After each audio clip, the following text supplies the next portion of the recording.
Hello, everyone. It's me, Demetra Kaye, and I am sitting here with Donovan, the recovering Democrat Sadiq, also known as the Black Yul Brenner. He's donning us, yes, with his bald head and another muscle shirt. Look at him. There you go. Look like, remember Bugs Bunny when he was, yeah, and then his little muscle was, yeah. You do a little bit better than Bugs Bunny, though. But anyway, the purpose of the Demetra K Show is to promote Black love, knowledge, and understanding of all things that go on in the Black community to make us an even better people, with the emphasis on even, because we are great people, but we can always strive to do better. So we are not live. I should say that right off the top. We will be back later on for the live show.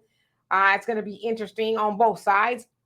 But anyway, today we're going to be talking about a couple of things. We're going to talk about very briefly the situation between Tyrese and DJ Envy. If you guys haven't heard about what's happened, I'll do my best to explain it to you. I'm also going to talk about a video that my daughter showed me last night. It was very interesting. This is kind of like on a relationship thing, because you guys know we like to talk about relationships a lot of times on Tuesday. And then another one is of a video I saw this morning of a mother having some issues with her son. So we're going to have that conversation. But Donovan, what say you? I want to say hello to everybody. It's been a while since we've done this, since we recently got back from Tokyo, Japan. Again, if you do not travel and you've been in the same town for 30, 40 years, born, raised, and die there, get on the bus, go to the next town, expand your horizons, because you will be surprised. There is a whole world out there of people. But do us a favor, as you guys are coming in, hit that like button. It's absolutely free. One thing I do, I'm one of those people, I love stuff that's free. If it's free, to me, it just tastes better. I don't know what it is. It just does. So hit that button. And also, do not forget to subscribe to Brother Philip Scott's channel. He's doing some really great stuff there, and the African Diaspora channel as well, because you also see Demetra on that channel as a subscriber there and a contributor. Yes. Yeah, subscriber. And well, you subscribe there too, and you're a contributor. Absolutely. So do us a favor like that. And then you guys see this scrolling thing at the very bottom of us. If you would like to, please help Demetra, keep her motivated, and give to the channel, because it does take time and effort to produce these different shows. There's been stories and actual factual. Demetra will sit up sometimes more than half a day just dropping videos, just making videos in a whole day. And that takes all her, a lot of her time. So let's just show her some appreciation for the little things that she does, and do that by keeping us informed of what's going on. So Demetra, this is going to be an interesting topic. I'm looking forward to it. Let's get into it. All right. So let's firstly start with the situation of Tyrese and DJ Envy. Now, listen, it is never the purpose of this show to gossip, but it's kind of been trending, and I found something interesting that came out of it. So last week, Tyrese Gibson, who is the very chocolate crooner, if you will, singer, he's an actor, and most notably, a lot of times we see him very emotional on the internet. He went on to the Breakfast Club. It sounds like he hadn't been there in a while, because there was some contention between him and the Breakfast Club. So he went, and they talked about a whole host of things. And one of the things that came up was that he actually helped DJ Envy and his wife Gia stay together, because DJ Envy got caught cheating and they were going to break up and all of that. And Tyrese said that God led him to them. He said he never met him or anything like that. So he went and he did a whole bunch of things, talked to him, and they ended up staying together, largely in part to him, even to the point of they mentioned it in their book that they have together of what he did to help them stay together. So during that particular interview on the Breakfast Club, I guess somehow they got to talking about how they don't talk anymore. And then DJ Envy says, well, I had you blocked because you disrespected my wife. And Tyrese looked just like you, like, huh? Well, like, what are we talking about? He says, well, how did I disrespect your wife? He says, I don't want to talk about it, but I wanted to box your mouth, which means I guess he wanted to fight him, hit him in the mouth or whatever, which is kind of creepy, weird. Anyway, he wanted to fight him. So he never did tell him what it was. And so Tyrese said once he went home, he looked into his iCloud, to see if he could look at the messages, if he said anything that was disrespectful. So he then went on his live and said, look, here's the text thread between his wife and I. You can see that I've also was texting him. He says, I didn't see anything disrespectful. And so then DJ Envy today on the Breakfast Club had his wife call in, and she basically said that, in a roundabout way that Tyrese was flirting with her. And well, he said she was flirting. He was flirting, but she said he was crossed some lines, was inappropriate or whatever. So that's kind of where it is today. Now, once I got to thinking about it, I don't know who's telling the truth, who's not. I don't even really care, but to me, it's so problematic. But Donovan, do you want to go first, or you want me to? So for me, I found the whole situation problematic because, for one, let's say that Tyrese was flirting with his wife. I don't know if he was or he wasn't, but you knew this man was texting back and forth with your wife. Now, Tyrese was also married at the time. You know, he said like he was in love with his wife and all that. So I don't know how much of that is true. But you knew this man was, you and your wife was, this man and your wife was texting back and forth. Y'all allowed him to come into your relationship. And so it was like, for me, in regards to envy, how much of that do you want to own? You know what I mean? Not saying that a man shouldn't be able to text another woman and nothing nefarious go on, but if it did, and that man got a little bit too fresh with your wife, how much of that are you responsible for? Now, I'm not even going to tie in, well, you know, he was cheating on her. So that's kind of what he get. But it's like, I don't know. I just think most people will be a little bit more guarded. Like, okay, Tyrese helped us. Great. That's enough. Y'all stop texting. You don't have nothing else to say, because even in Tyrese's text threads, he was showing how he was sending her pictures of his cars and, you know, houses. And they were just kind of tongue in cheek thing. Nothing like, hey, you got a big booty. Ooh, you know, he was saying that she said that, I guess he was saying, Tyrese was just like, not, this is where the gossip part comes in. And she said, if you had a man like me, you wouldn't have to worry about that. That's what they're saying he said.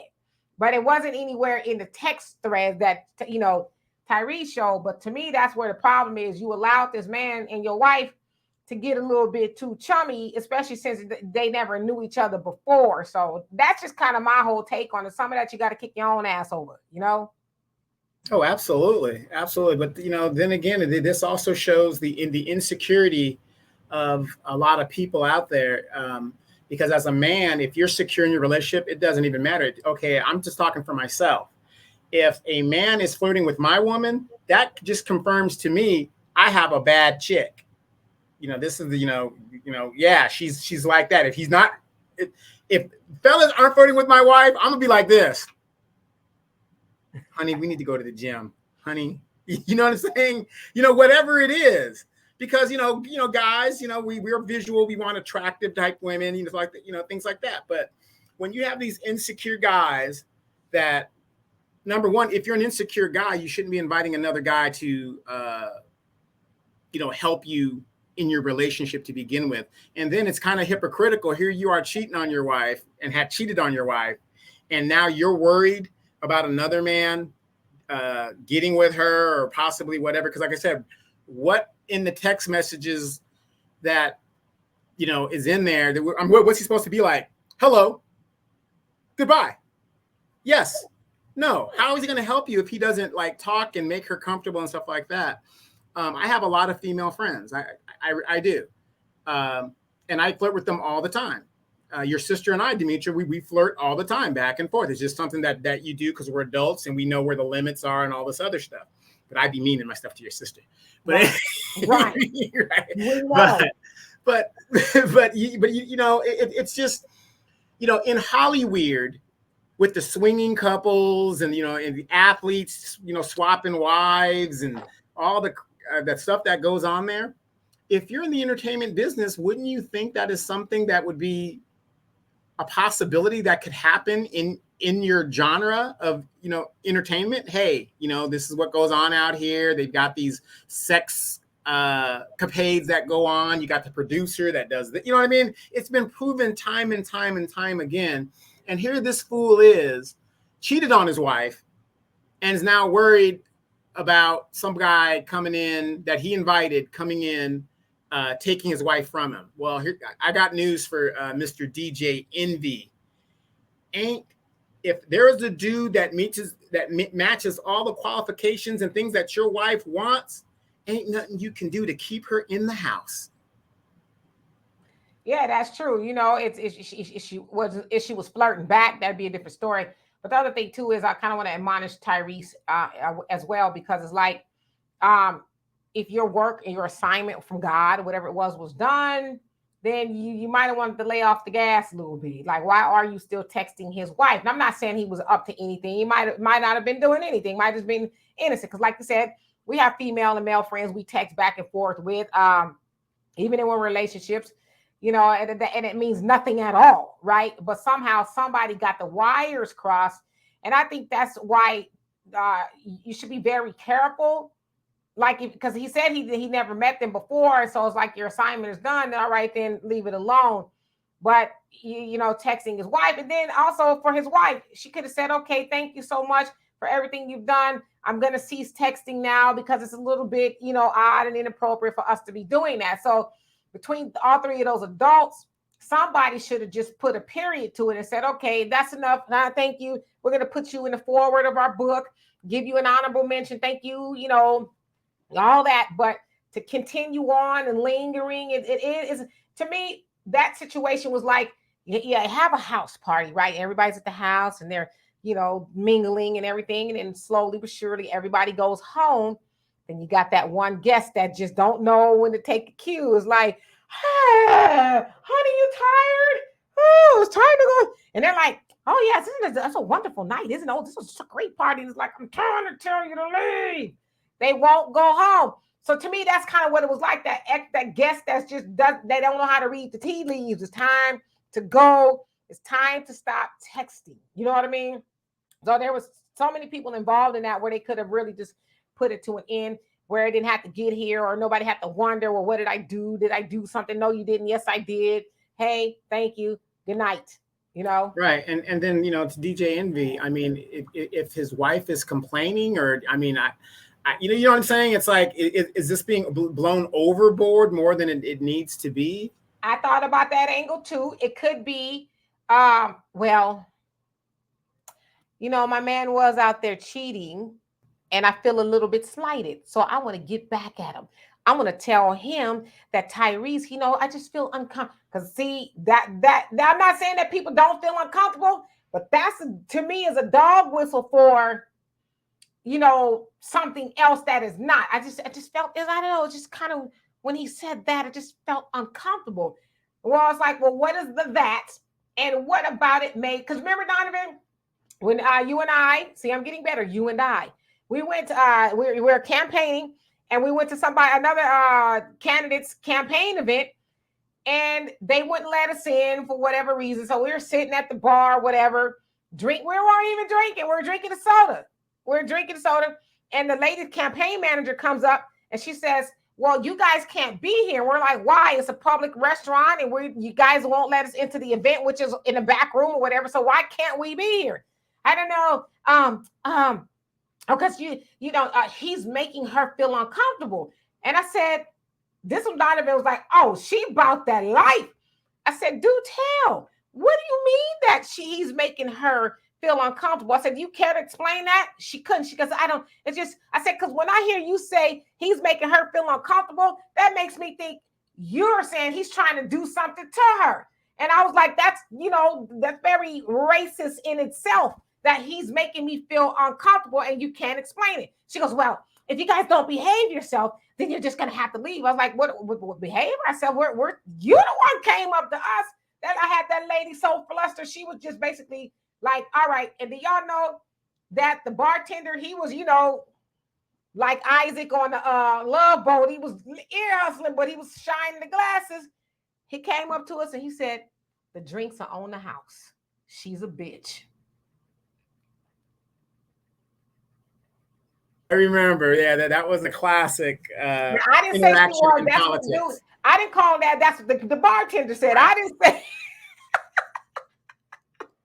But so when you say somebody makes you uncomfortable, that could have been what it is too. She's maybe trying to get envied, to be envious, as his name. He did little antennas. "Oh, he did, because maybe that was a way of saying, "Oh yeah, I want you to feel what I felt when you was, getting your little Peter around." Yeah, and I'm I'm not trying to stereotype, but women and men do little petty things like that to get back. Because maybe she's the type of woman, she ain't gonna go out there and sleep with somebody else. She ain't gonna do that. You got people, believe it or not, you got people that have a moral compass to do that, but she just wants to poke the bear just a little bit to put that other person into their seat to let them know how it felt to feel that way, and it's not a good feeling. Being cheated on is not a good feeling. Have I ever been cheated on? I don't know. Even if I was, there's too many women out there to worry about it. But that's Miss Me. So Right. Lucky you. Um, so yeah, so that's all we really have on that. I mean, I just think that all three people, they had an opportunity to put, to stop it, to say something, or whatever, but they didn't, and now we're here. And it's sad because all three of those people involved are adults. That's something that you would hear on a high school, a courtyard or something. He said this, she said that, and it's like just. I think we should be adult enough to have those maybe uncomfortable conversations with each other. Hey, you know what? I would that you stop texting my wife. We love you so much for what you've done, but now we've got it from here. Or she could have said, hey, I'm going to cease texting now, but I love you for everything you've done. And Tyrese could have said, okay, my job is done here. Let me go on and focus on what I'm doing. So it was a missed opportunity for everybody. because sometimes when you open the door like that to two people that have nothing in common, never met each other, whatever, might find they have a lot in common, and I've seen it in the military a lot, where the couple's going through the rough patch or whatever the deal is, and then the guy's just trying to counsel whatever, and next thing you know, that the two people find that they have a lot more in common, and then they go on to be couples versus the person that wanted help. Like I said, I don't know what Tyrese's expertise is in relationships, because we all have some kind of experience in it. But again, like you said, I agree. Do what you got to do. I'm out. Done. Yeah, and just be careful that person that you confide on is not the same person she gonna ride on. I'm just saying. I know that was dirty, but this is what came to my mind. But anyway, let's move right along to our next subject. Let me see which one is going to come up, which one we want to talk about first. I have my daughter upload these for me, so hopefully they came up. All right, let's see what we got. What are we going to talk about first? I'm looking good. Okay, then let's talk about this. You ready, Donovan? Okay, I see. Yeah, gonna need your glasses on and your thinking cap and all that other stuff. Okay, here we go. Half years. No, 5 now. Well, yeah, I guess 5 now. 5 years. Yeah. How much did you spend on her wedding ring? I mean, show it. I mean, go ahead. It's a decent amount. So if you look up like a 3-carat diamond, it's a decent amount I spent on her. But she deserves even more. Numbers wise, what we talking? I mean, how much was it? 35K? 35K, yeah. 35,000 bucks. Yeah. So he spent that much on a wedding ring for you as a gesture. What does he get in return? I think I should answer that. So I get a partner that's loyal. I get the mother of my children. I get the most beautiful woman that I've ever, been around. And the most important thing is how she treats me and how she treats my family and how she treats her family. So for me, I have a partner for life, and it's worth every investment there is. Okay. But a lot of people would say you could have the same thing without dropping 35K on a ring. You could. And money's not an issue. Like, if you can get a cheap ring and it's the person that's for you, whatever. But it also depends on how much you make, so. Well.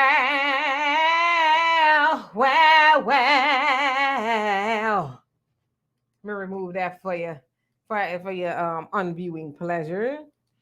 So I want to break it down for you. It looked like it was a street interview, as we see people often on the streets, and they go up to random people and they ask them questions and things like that. And it looks like that brother there found the right one. He asked that man about the ring, and she said $35,000. And I love that she's like, I don't know, should you bought it? What concern of that is mine? And he's like, that's $35,000. And then the brother was, gonna shoot it back to her. Well, what do you do for him? Basically to deserve that type of ring. And I'm paraphrasing, sugar, honey, lover, Do you mind if I answer that for you? Oh, go right ahead. And then you heard him list all the attributes and basically said, I got a partner for life and she deserves every penny. She loves me. She loves my children. She loves my family, her family. She's just a great person, right? Then this was the listen. You want to buy your woman a cheap ring? You go do that. But as for me, she's worthy of that $35,000. Period. So I'm going to let you take it from there. Okay. I got $35,000. And obviously, he's from a different culture of class of people that have stolen all the money. So like he said, money for him is no object, right? Money's not a matter, right? Good for him. I agree with everything he said. If money is not a problem, do you? But I'm going to say this. For any woman that is an average person like ourselves, we're just average people. Oh, boo-boo, I ain't average. Well, okay, you're a little bit below average, but okay. And my mouth is real slick, Donovan. I almost said something, but I'm like, I'm just real tired today. So you can think. Me too. Too tight to hold my mouth. But here's one thing I've got to say. $35,000 is a lot of money for the average person. Okay. Any woman that is an average woman that thinks that she should get a 35, 50,000, 8 carat, because they've been watching Real Basketball Wives, whatever those stupid shows are. As we found, those people don't even own any of the stuff or the homes that they live in. That shows you how delusional we are. I've got this to say. Run! Get to the chopper! That's what I have to say, because that was out of the movie Predator.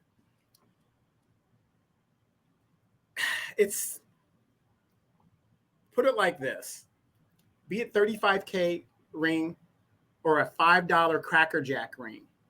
All that matters is love. If you love each other, it doesn't matter what the cost of the ring is. Sure, if I have a woman and my wife wanted certain things, and this is how I was in my marriage. My wife could have anything that I could afford to get her. Period. Done. She deserves it. It is what it is. But to make me go out there and go into ad hoc debt for the rest of my life and be in servitude, that's the wrong thing to do. But again, looking at a Caucasian man who has stolen all of the money and has where money's not an object, yeah, I guess you can do that. Man, you started off with he done stolen all the money. Wow. Well, first, we don't know what that man does for a living, who and what. He, it sounds like he's got some money. He said it's not an reparations. He wouldn't have no damn money. Okay, that man don't sound like he from over here. I don't know where he's from, but they both seem like they have some sort of an accent or something.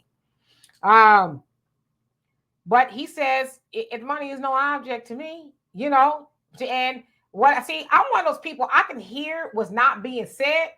And what he said is, for the woman I love, there is no price on what it is, because she didn't even know how much it was. So it's not even that she made him go get it, because he says, how much is it? She goes, I don't know. You tell me. So she didn't even know what he spent on the ring.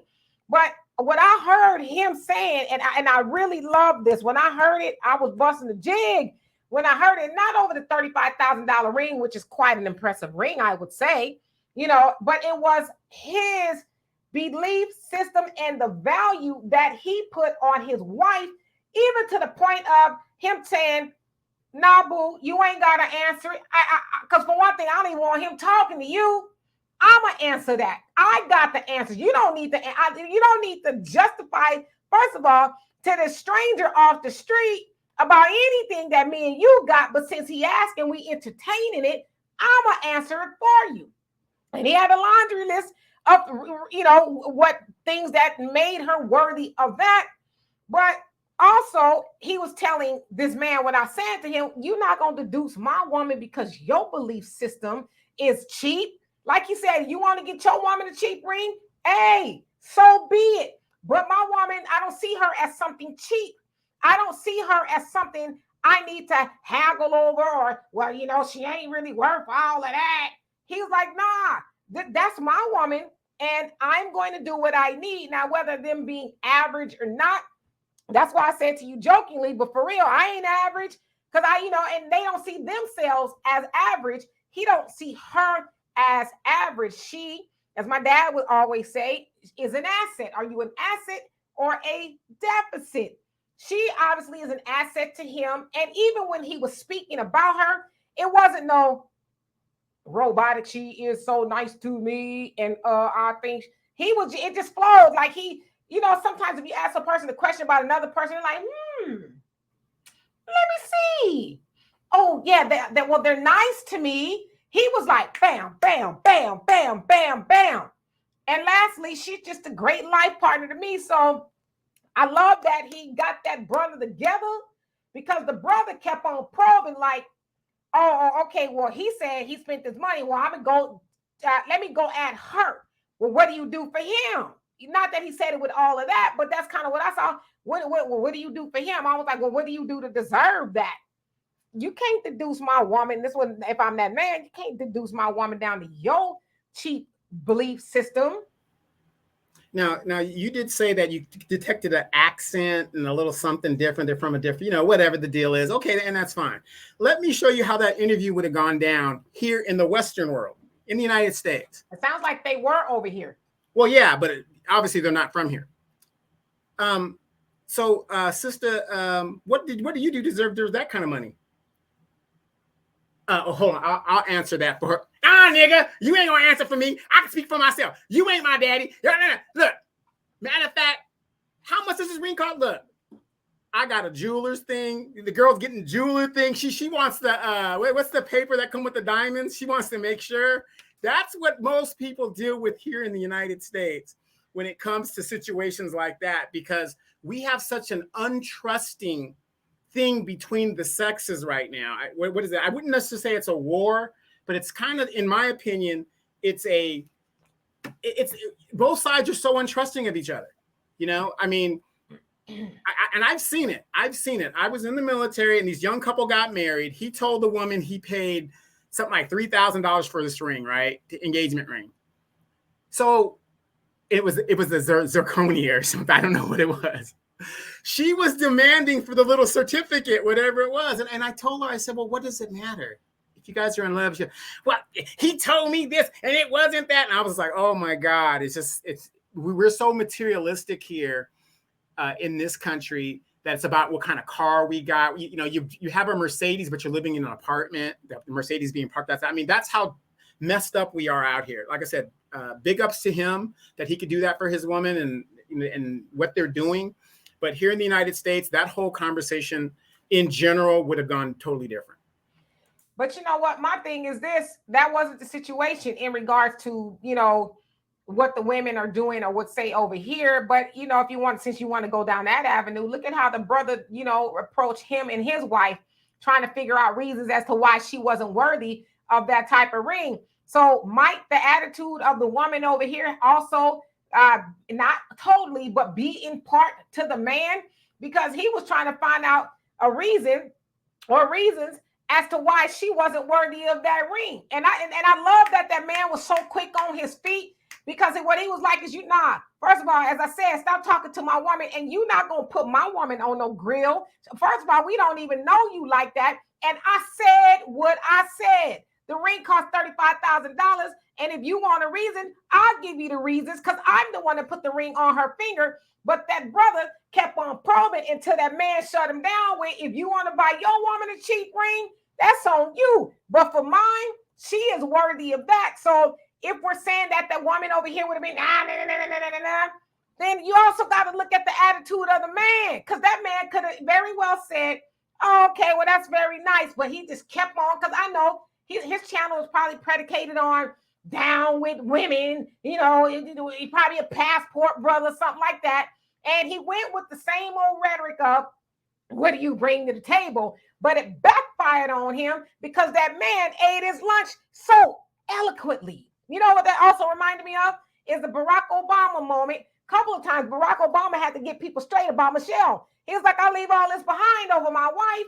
And another situation when the interviewer was asking him when he was first going to the White House in 2008 or whatever, the interviewer said, so your mama-in-law and the dog is going to the White House? He says, hold on, partner. First of all, don't put my mother-in-law and the dog in the same sentence. They're not a package deal. They're not together. And the interviewer was like, whoa. So it reminded me of that, in that he was so quick on his feet because from the naked eye, it just looks like the brother was just asking him questions. But that man saw more into it. It's like, no, what you're trying to do is disrespect my woman and get me to disrespect her by deducing her down to, well, you know what, now that you think about it, she ain't worth no $35,000. She don't do nothing for me. Now, you also got to think about, in America, the culture or the street culture is a popular thing that is being pushed by the drama, whatever. So this type of dude asking those type of questions, like I said, it was kind of weird that he was like, well, what does she do to deserve $35,000? It doesn't matter what she does. You don't even want to know what she does to do $35,000. You know, that to me, that would be a stupid question. So it's unfortunate that we have this mistrust between the sexes. And, I hear what you're saying about like the man, whatever. I don't think it's just the man. It's the people that come from these type of environments that have that thing, be it man and woman, that have these things, because me and you could go and disagree about something and we don't, deduce ourselves and get down to stuff like that. Do you see what I'm saying? I kind of. If people come from a similar type environment, they act in a similar type manner and have similar value systems, right? Yeah, but I know men over here. My best friend, one of them that's a man, he bought back in the day. His fiance at the time, she had a $15,000 ring.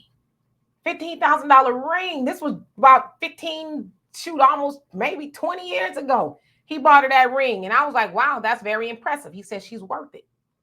So it's not just the culture. It's what you see. I think the problem is that the ring is symbolic, right? The ring is only a symbol of how you feel about a person. It could be a $35 ring, But to me, when he stepped up for his wife, and he did a few things. He protected her honor. He didn't let that man, give his woman the third degree about her being worthy. What did you do what did he do for him? Matter of fact, I was speaking to my woman, and he never spoke to his woman again. And that was something that he didn't need to say. He didn't need to say to him, don't speak to my woman no more. When he took over, as what men do, that man didn't even, he probably was like, I better not speak to his woman no more, because the way he was trying to come at her was, well, what do you do? So the ring is symbolic of how you feel about a person. But to me, the way he stepped up and defended his wife and listed her attributes was worth far more than that ring. And I'm sure when they went home, she hung from the chandeliers on him, baby. I know she did. But think about this too. She's probably also giving him cooperation, comfort, and all the things that a woman should be doing for her husband. He said that. Right, exactly. Now, again, if you talk to the average American woman today, it's adversarial. Wow, he could cook his own food. Not all. We're not in all things. And I'm going to say this to you. Wait, look. Mm-hmm. So, I'm not going to do this. I'm not going to do this. Feminism has really put a big wedge in relationships between men and women here in the United States. I know you might not agree with it, but it's a big problem because women think that they are men or they can compete with men and all this other stuff. And it's just not true. It's just not true. To be a woman is the most precious thing to do. When women bring in feminism, in my opinion, talking about, well, women could do this, why would you deduce yourself to the level of a man? And let me say this. If you finish, I won't cut you, okay? If y'all cannot rise, and I say y'all, I mean you too. If y'all cannot rise mentally and emotionally to the level of what that man did for his woman, just say that.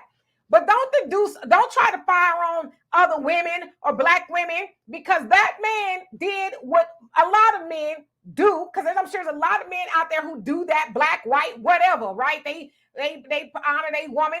But if you cannot rise to that level enough to say, hey, my woman is worth A, B, C, and D, the money is no object to me, then say that. But don't blame the inadequacies of the relationships you've been in on every average American woman. But Wait a minute. Go ahead. On every average American woman, because you ain't dated all average American women. And yes, feminism had something to do with it. It had something to do with it. But when you say feminism has something to do with it, you also leave out the man.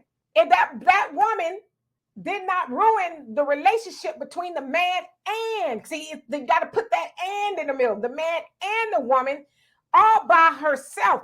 Yes, feminism played a role in it, but the way to me, this is a teaching moment. That video, that's a teaching moment. And that man, I think he put a lot of men on notice. It ain't about the money. It's about how you see your wife and how you see yourself. That's what it's about. And if I was a man, and if I was that man that was on that microphone, I'd have been like, oh, that'd have been a teaching moment. Because you're running up to these people in the streets trying to get the aha moment. What you thought that man was going to say? She don't do nothing for me. She ain't worth it. That's what he was looking for. And when he didn't get it, then he tried to go at her to say, well, what do you do? So if you having a relationship in a problem with the women you with, just say that. But don't try to put this on every average American woman, because you ain't dated every average American woman, just like I ain't dated every black man or whatever. I've got three women to go, and I've dated every American woman. No, I didn't say that. I said I'm talking about relationships. I said it both. I said male and woman. I've said it. The relationships in America between men and women. That means both of them. Did I not say that? You did. I didn't hear you say that, but I heard I did you say that. I said men and women. The relationship problems between men and women. But what was your reason though? What is the reason you evoked? What's the reason I evoked? Yeah, you brought up feminism. Well, the feminism is a big part of why our women act the way they do in the Western Hemisphere. And I'm going to give you an example. If our women in the United States and in a lot of Western countries is so desirable, I do not see men coming over here in droves from other countries to marry them. It's not happening. Can I ask you a question? Sure. How often do you get to see men in droves do anything? So why would you see men in droves coming over here to be with women? Well, how can they when they got to work and do this and do that, and men are builders and they're busy doing things? What I'm saying is, like, you invoke the passport bros, right? Fine, you can do that. Obviously, these men have enough time and resources to go overseas and do whatever they're doing and getting wives over there. So you got Western men like myself. Let's say I'm in England, Germany, wherever I'm at. I don't see these men coming over here in droves, wifing up our women. I don't see it. And then wait. And even if they are doing that, the feminism that has lied to our women has told them they can do it on their own. They don't need no man. They don't need this, whatever, which drives the single rate almost 80%. It's almost 80%. They're saying by 2034, 50% of women in the United States will be single. You know what? And this is the thing. This is why I said this is why I hate the internet, because y'all just be making up stuff all up on the internet. I don't see droves of men coming up over here trying to wipe up. And we did a show about this, and I brought up the statistics that it's almost as many men coming to marry women over here as it is the other way around. But of course, you're gonna say that ain't true because it didn't come from the internet, the internet that you listen to. But you wouldn't see what people are doing because it ain't your business, for one thing, of what droves of people are doing. And I know a few women that have men come from other countries and they're married. So it's like y'all, I know in y'all mind. We're not talking about green card marriages.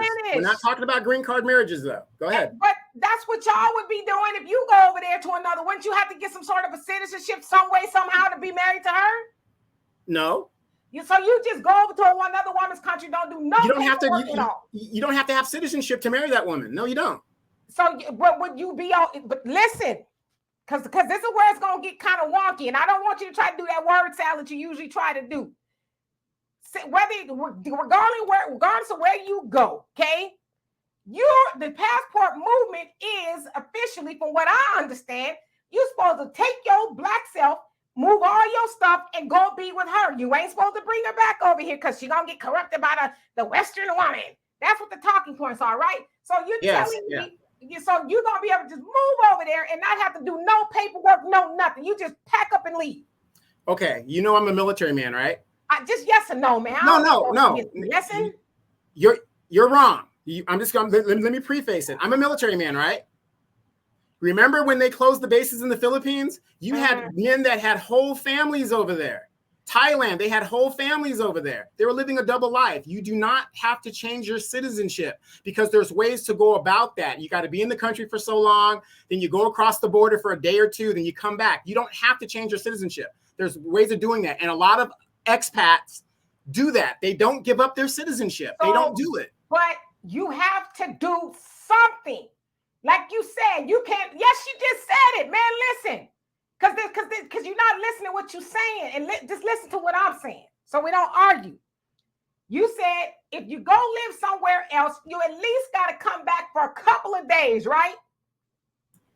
In the United States, or go across the border to the border country and come back, but you don't have to change your citizenship. That's my point. Okay, but see, that's why I said don't need a history lesson because you talk past the close. You can't. What I said was, you cannot just go and be gone. You at least got to come and touch your feet back here, and then you got to go back there, right? Right. So the same. So you're picking straws.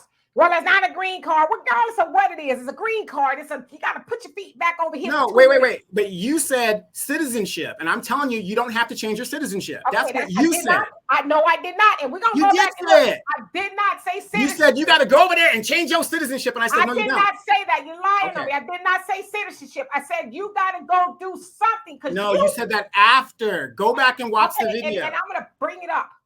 Okay, if I said citizenship, then I will apologize. I don't recall saying citizenship, but the point that I'm making is that it goes on either way. However, and you know what's so effed up is I said that whole word salad. I don't even remember the original point that I was making, but nevertheless, whatever it was, I don't even know. And that's why I said. No, the original point, I remember what the original point was. What was the feminism? No, after that, we had got past that. You got past the feminism and the passport bros and the women in the droves, men coming married women in droves. Yeah, so basically, you don't know what people are doing in their own relationship. Y'all hearing all this stuff up all on the internet, and that goes with the trope that nobody wants Western women, and that's a lie. I'm a Western woman.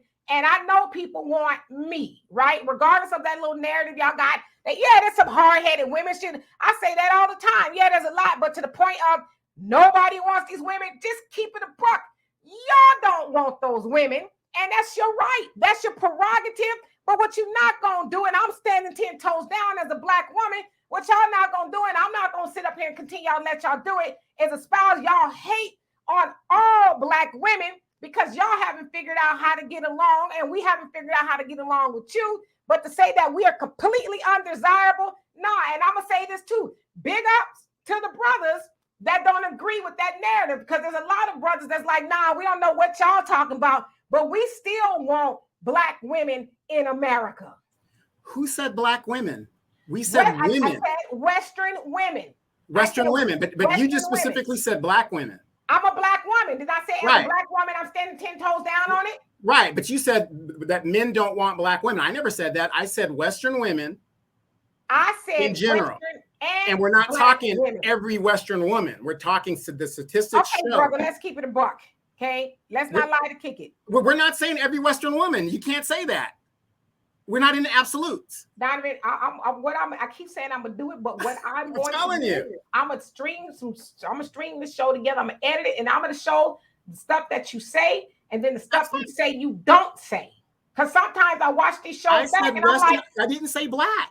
I said black. I didn't say you said black. I said black. I said, as a black woman, I'm gonna stand 10 toes down and defend black women. And then because listen, one thing I do have is a good memory. And I also said, Western women. I said that a couple of times, but see, the problem is this, Donovan. You're too busy trying to just let me finish what I'm saying and stop trying to debunk what I'm saying. I'll let you finish what you're saying. What I'm saying is, I know there's this narrative that Western women, and I said black women, are undesirable. Nobody wants us. But I said, because y'all don't want us. When I say y'all, I mean the few people that's on the internet, black women, white, Western women, this, that, whatever. And let's not lie to kick it. It's mostly, not always, but mostly attached to black women. We can go on YouTube right now, and we'll probably find 100 videos within 30 minutes of black women ain't this. Black women, nobody wants a black woman, whether it's black men saying or as black women or whoever. So let's not lie and say that's not also a narrative. But just because y'all don't want us, don't mean nobody wants us. And as I said, big ups to the brothers that say, and I see it a lot of these comment section now, y'all men don't speak for us.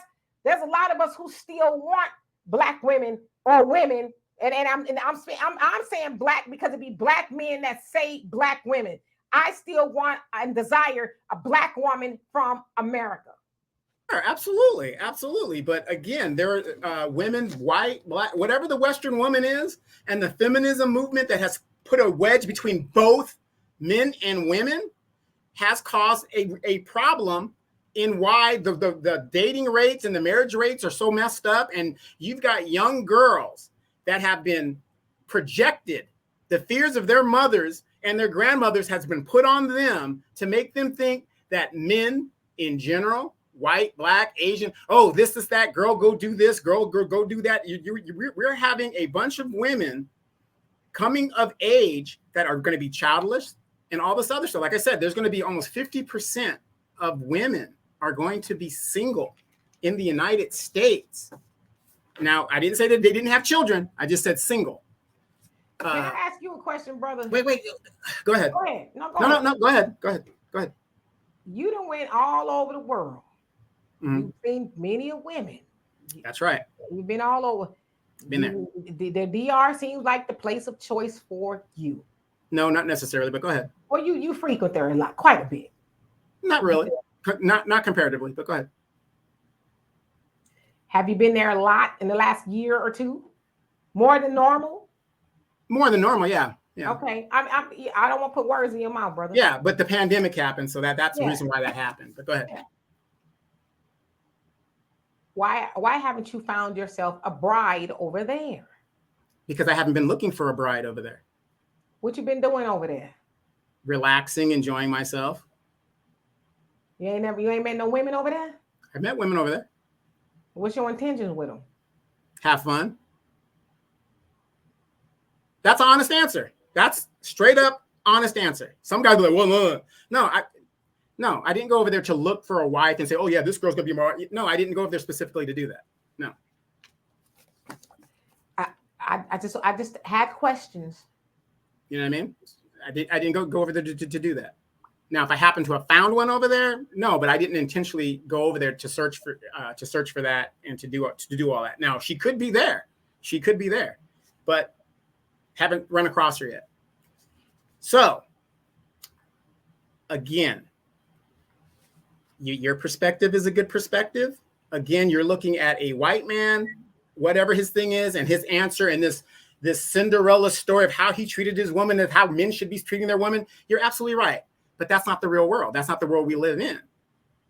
You know what I mean? I'm not saying there are a lot of brothers that do that. Like I said, I have friends that have been married for 40 years, treat their wives like queens and stuff of that nature. Unfortunately, a lot of projection, these Disney after love, what do they call them, rom-coms and all this other stuff, it's a movie. Now, it takes two to make a relationship work. Notice, again, that woman was submissive to her man. I'm not saying that our women don't do that. There are submissive women all over the place. But whatever her culture was, I really didn't look at her culture. She's probably taught to do that from wherever she's from, wherever the deal is. So in conclusion, all I'm saying is this. It takes two. If you're a man and you want to spend $1 billion on your woman, feel free to go do so. But what we're dealing with in today here in the United States with financial stress and all this other stuff that's going on. I wish it could be like that in a lot of relationships, but unfortunately, a lot of things have gone down to put a rift between men and women. And be it the movies, What's Love Got to Do with It, Color Purple, blah, blah, blah, all these projection stuff that goes on. It is what it is. Recently, a woman so-called got hit by a brick, but yet there is no evidence to or for to show. We don't know what happened. We don't know what happened. It's all speculation right now. We don't know what happened. But the minute, if that happened, it's terrible. It's terrible. But this is, to me, media driven to keep everybody at each other's throats. It's as simple as that. Is there black love out there? Yes, there's plenty of black love out there. They sing about it all the time. But to compare us to other groups and stuff, I don't know.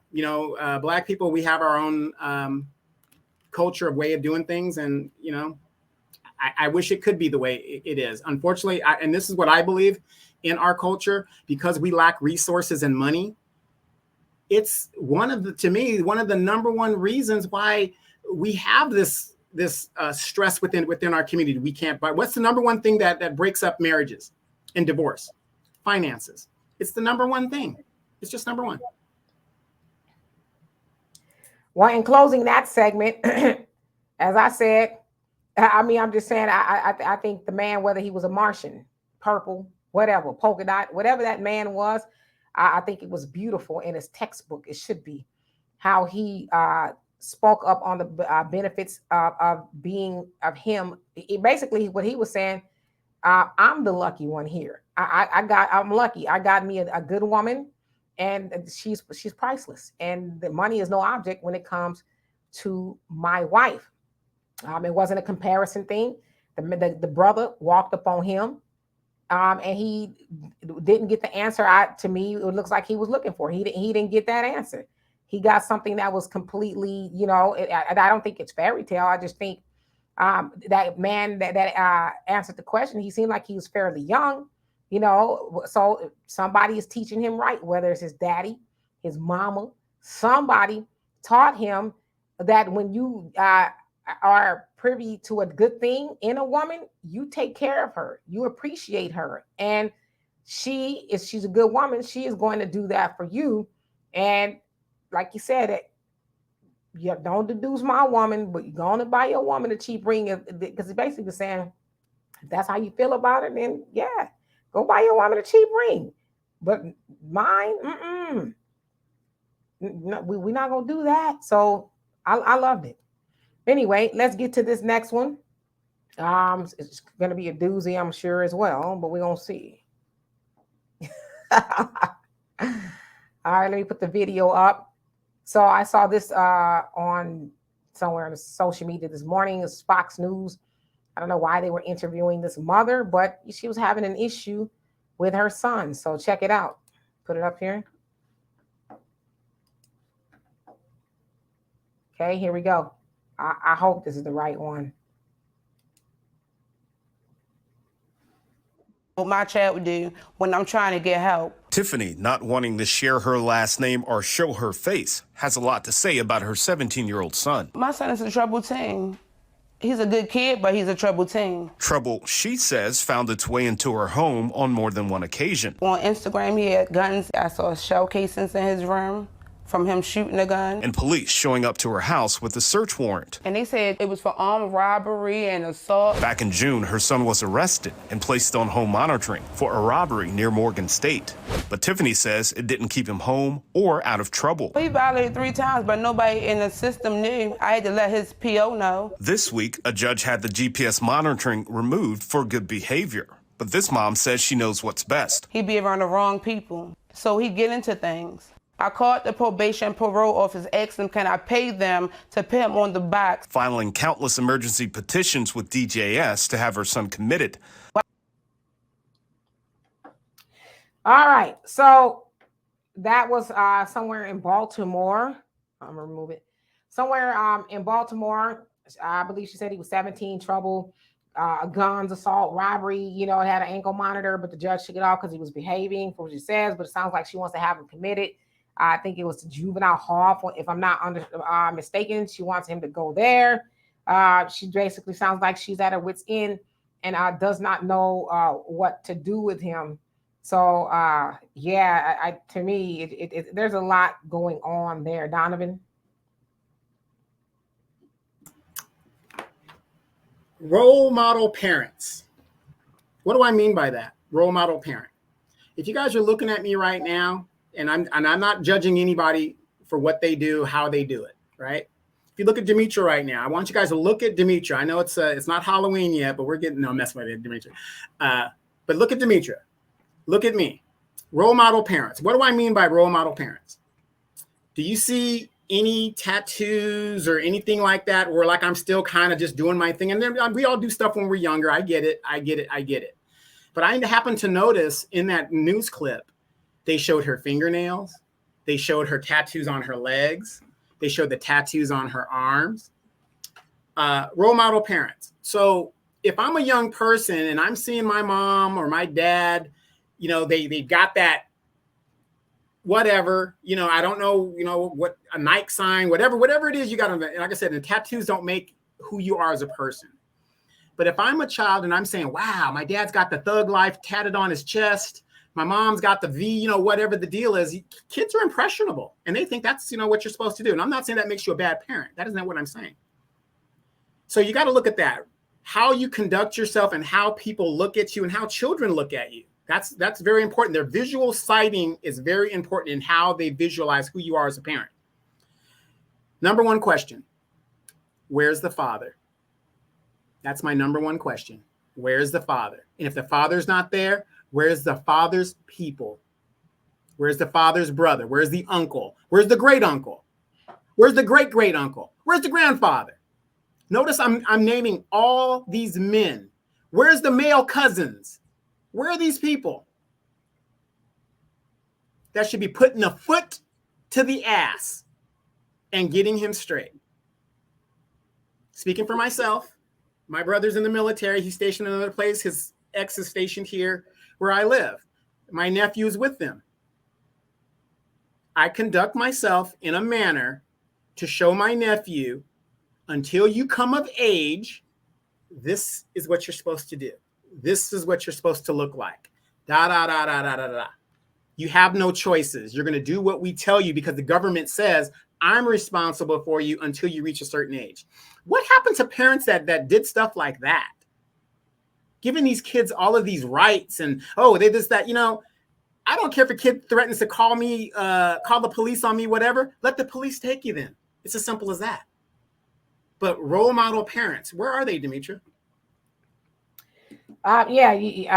You asked a very good question, but I often tell you guys about this book called Weapons of Self-Destruction by the late, great Dr. Ava Muhammad.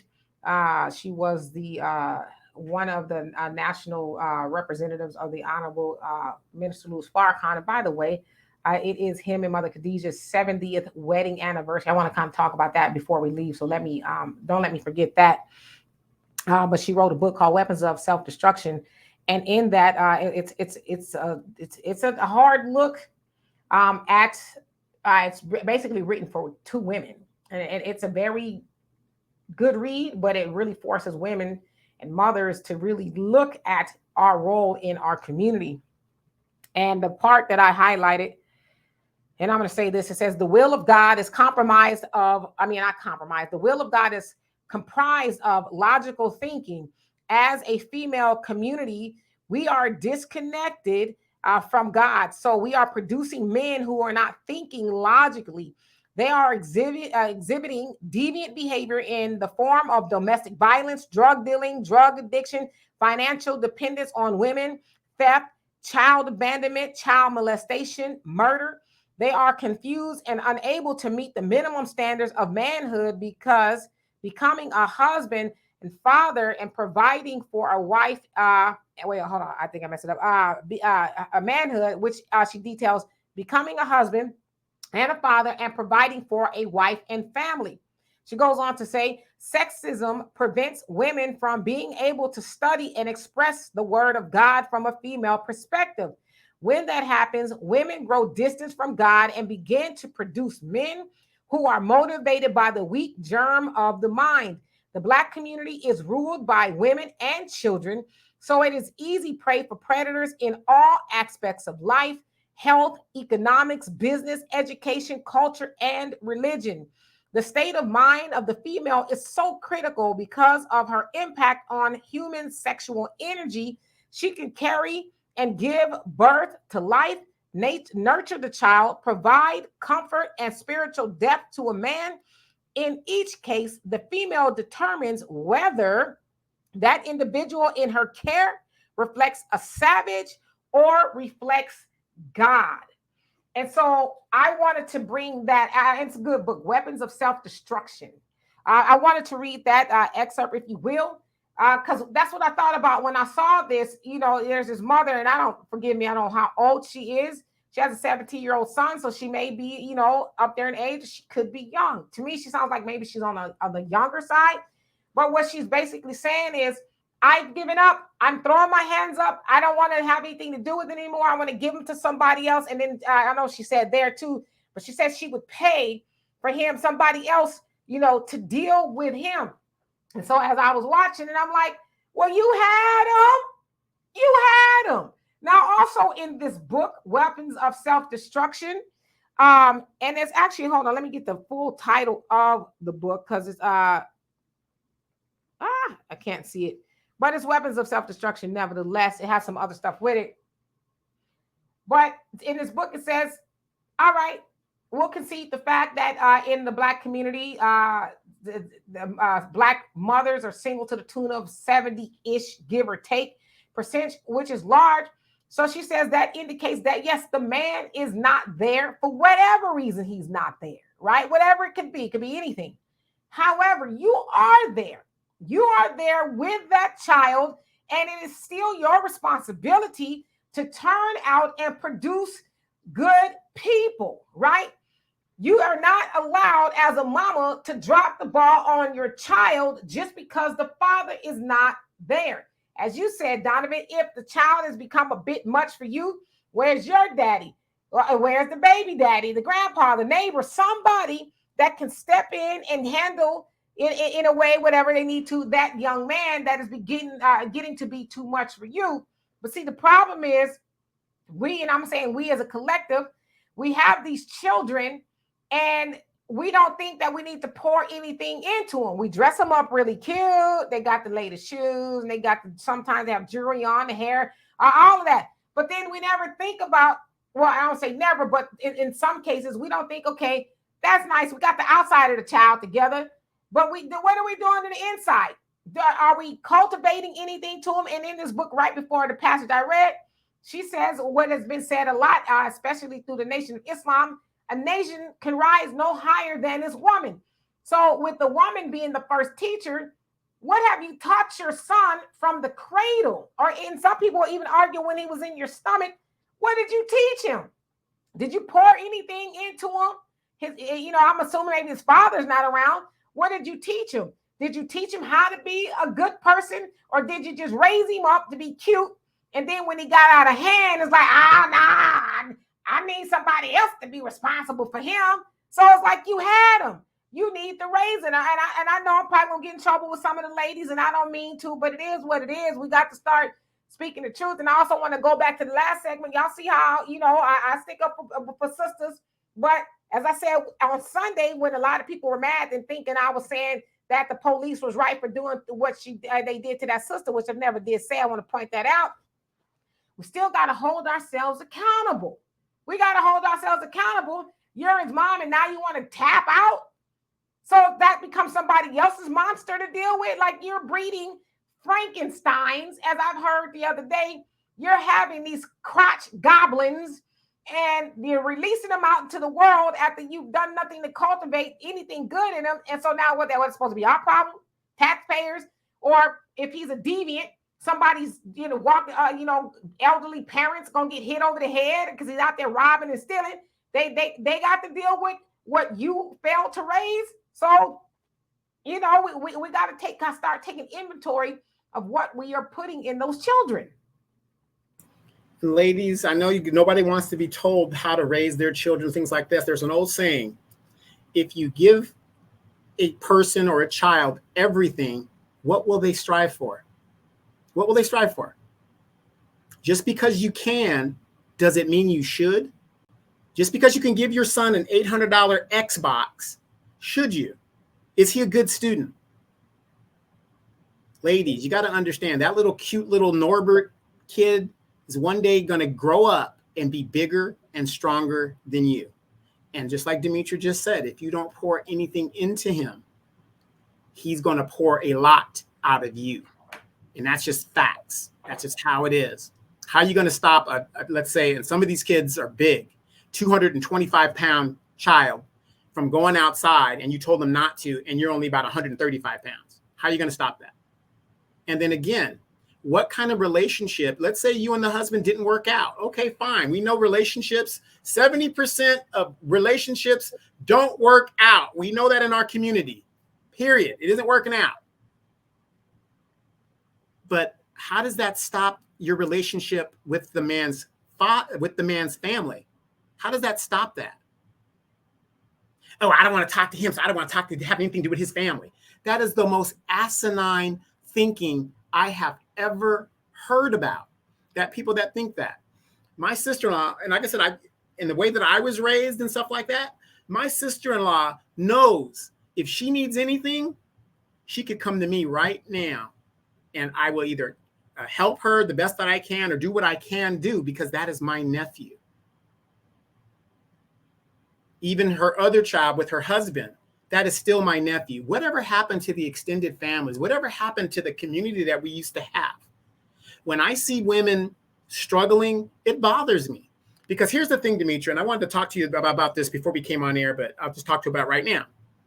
The word single mother has been exploited. It's been exploited.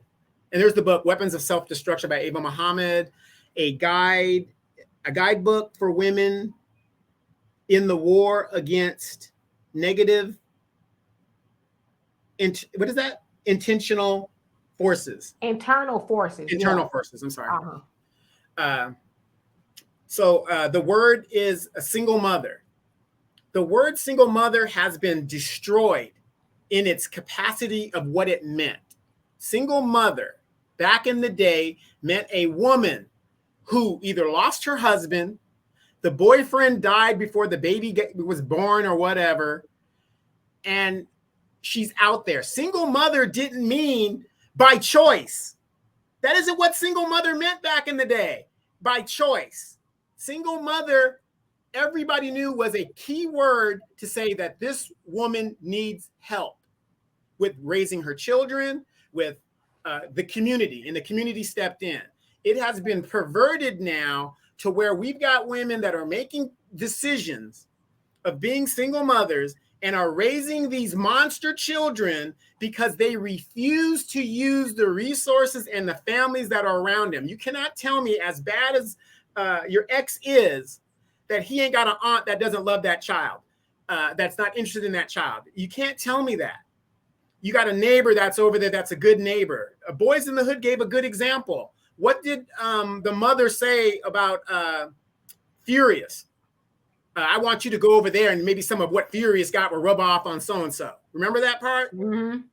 So we, ladies, we got to change that around. And it's just, to give up on your child, and the child knows that, that's going to make him even worse about his situation. He's already missing his father or whatever it's going on in his life.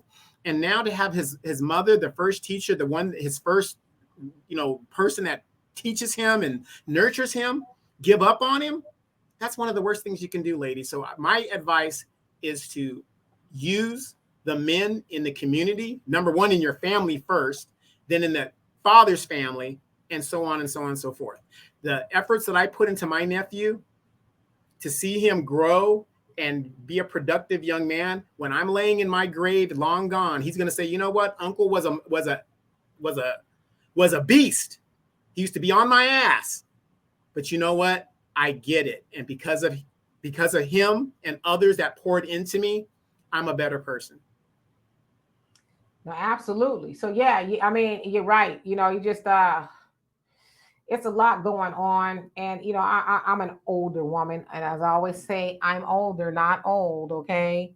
I just feel like it is my duty, and for those of y'all like to talk about the Bible, that's why I take exception to people coming on here try to tell me where I'm going, hell, heaven or hell, and all this other stuff. It says in the Bible that the older women are supposed to guide the younger women.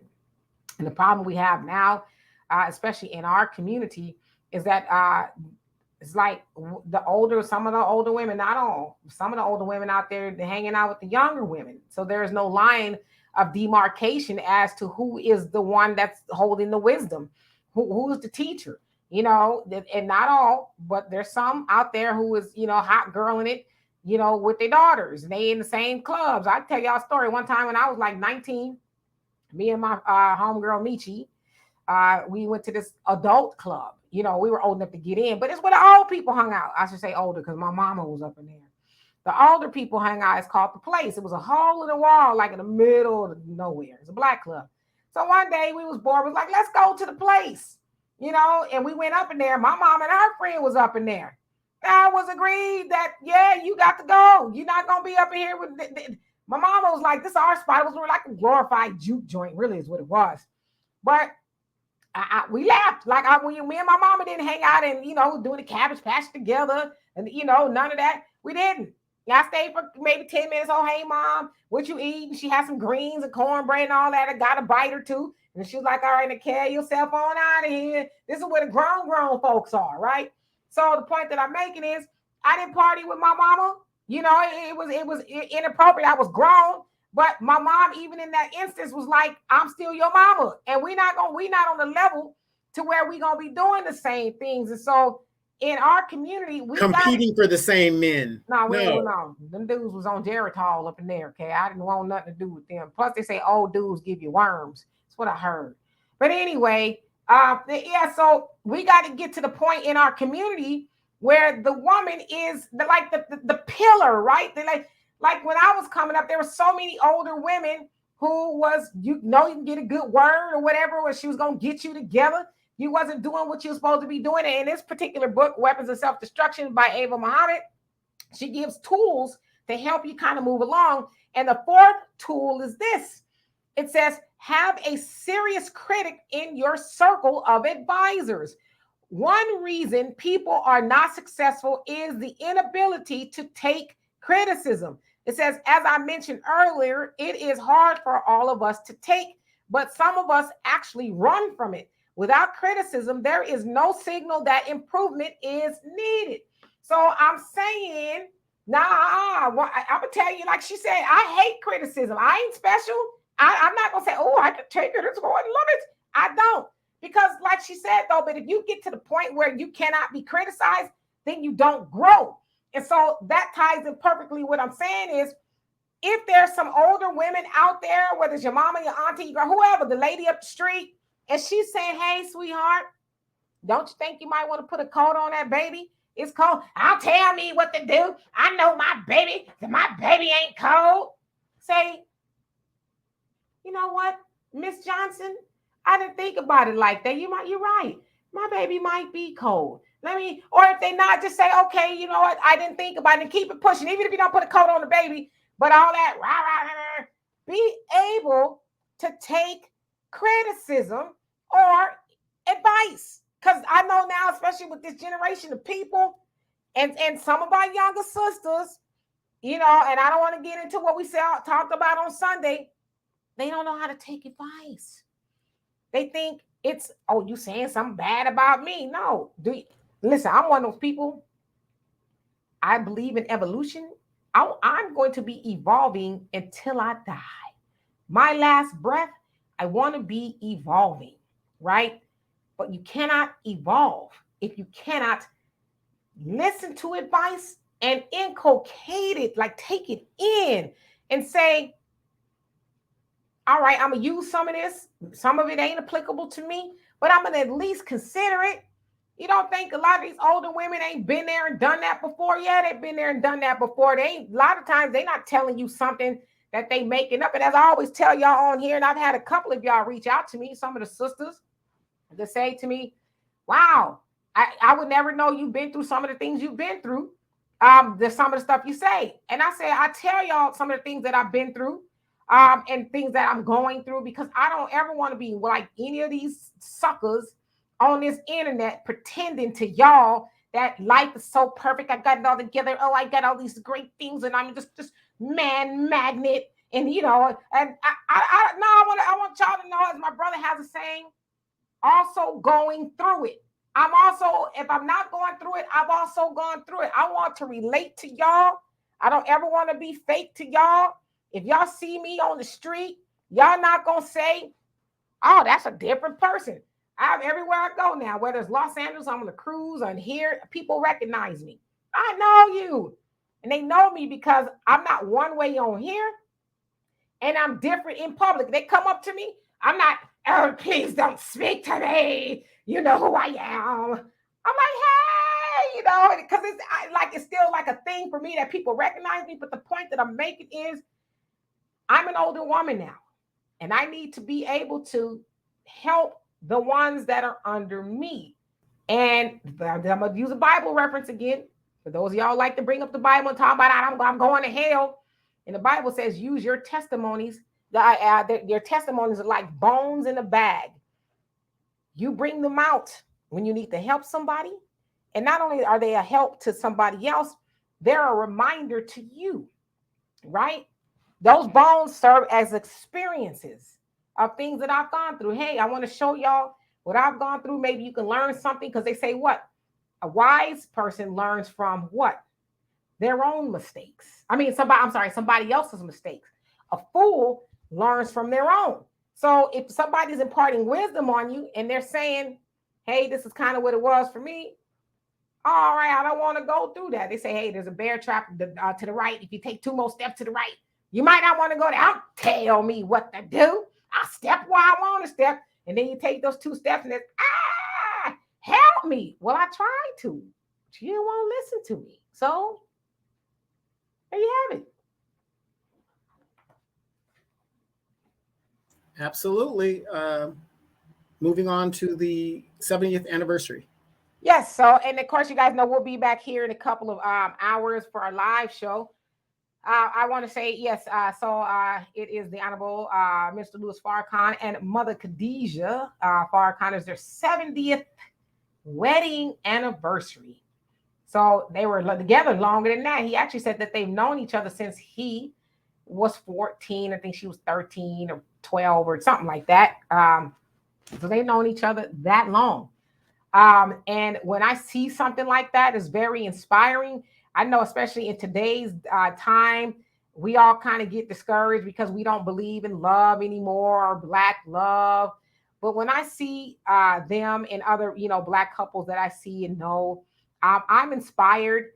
Sometimes I do get a little down because I'm like, man, I would have loved to be able to say, and unless I'm here that much longer, that I've had 70 years in with the same person. I would love to be able to say that. But then the other side of me say, it's not too late. You still got it. You getting old, but you ain't old. You still got it. And I can have that too. So when I see that, it gives me hope in Black love and hope. And hey, listen, let me tell y'all something. Farrakhan has told y'all it wasn't perfect. It wasn't easy. You were sailing and they never had no issues. Hell, you think you've been together with somebody 70 years and you ain't had no problems? They probably had the problems that other people have, but they weathered whatever storm that they had, and they got this beautiful testimony of, how they have 70 years to, some people don't even live 70 years, but they got 70 years together. So more than anything, I'm just inspired, and I hope you guys are inspired by that. If you are still hoping that love finds you or whatever, don't give up. I think about the people that love has found and is keeping them. And surely you'll have your day in the sun with your boo thing, So I just love it. I believe in love. And as for myself, because I am single, I try to remind myself of love. I listen to slow jams at night. I listen to them throughout the day because I also want to. Your cat there is like, you gonna love me. I listen to slow music because I don't want to forget what it's like to have that warm and fuzzy feeling, because I'm one of those people that when I'm in a relationship, I love to sing love songs or video. I'm thinking about you. This song makes me remind me of this, how I feel about you. So I love that kind of stuff. And I'll admit, sometimes when I listen to love songs, I cry because I'm like, well, man, we should be listening to love songs. But then sometimes I'm like, yeah, I can't wait. So it keeps me hopeful. You know what I mean? So I just wanted to end off on that note with the minister and Mother Khadijah. It's possible, y'all. We just got to work at it. We got to work at it. Don't give up. It takes two. It takes two. Women play your role. Men play their role. When I hear women talk about, well, I got to be soft here, I got to take this hat off, that's BS. You should be soft all the time because that is your basic tenet. Stop feeding into the feminism man stuff. I mean, I'm not saying feminism bad thing in general, but when they're trying to tell you you got to be hard, that's BS. Your fundamental background is to be feminine. And for men, do what you say what you're going to do. Say what you're going to do and do what you say. And be stand up about what you're doing. You know what I mean? And be a man about it. Handle your business. If people would just start playing their roles, I think the divorce rates and the single rates would get better. But the problem is we're so confused that everybody's trying to play each other's roles. And that's one of the biggest problems. Yeah, and the Farrakhan talks a lot about that. And, in the book, Weapons of Self-Destruction, she talks about that as well. So we got a lot of work to do. But I would just say, even for those of you guys who are in relationships and maybe it's not going so good, y'all got some time in. Just, think about the reasons that y'all got together and what you originally liked about that person. And try to hold on to that if it's salvageable, hold on to what you got, because it's rough out there in the streets. So for the good times. Yeah, Ding, ding, ding, ding. Yes. I remember when you put on some Al Green. Come on with it. Or keep that same old feeling, whatever. Just, whatever you got to do to hold on to it, because once you lose it, especially if you have a good thing, I'm not saying you probably will never be able to get it back. I do believe in some cases you will, but you don't want to be out there. It's rough. So anyway, we're gonna get out of here. We'll see y'all in a couple of hours. I think we'll be back here about 5:30-ish. So Donovan can do what he got to do, and I got a lot of work to do as well. But we will be back. So anyway, I love and appreciate every last one of you guys. Thank you so much for everything that you do, and we will see you in just a few. Peace.